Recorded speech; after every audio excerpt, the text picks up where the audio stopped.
right, in this last section, we're going to be looking at the two different formulas that we have in your book. One of them is for calculating the standard deviation for a sample, and the other is for a population. Now, there's some important similarities and differences between these, so I want to take a few minutes and make sure we go through these together. So looking at these two formulas, go through and let's identify what parts are similar and what parts are different.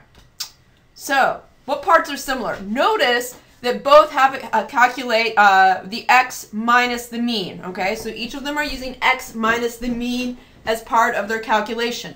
Notice x bar is the mean for a sample and mu is the mean for a population.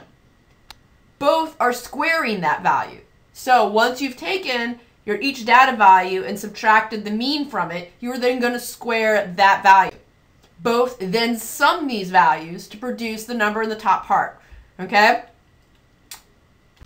Lastly, both take the square root for the last step of the calculations. Again, we talked about why this would be important, because we're squaring them to get rid of the direction of difference, plus and minus, while maintaining the magnitude, but we've got to take the square root again at the end.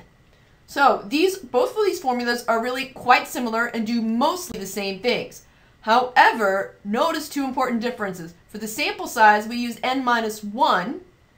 And for the population, we use the total n. This is the difference between if we're using a population for a specific amount or if we're using a sample to make an estimate. The other important difference is generalizability. Okay, so when we're looking at these two different components and we're looking at the degree of generalizability that we can make from these and conclusions from them vary slightly because one is working with a sample and the other is working with a population. So this concludes our section on the standard deviations, and next up we'll be looking at section 3.4, where we're going to be looking at measures of relative standing.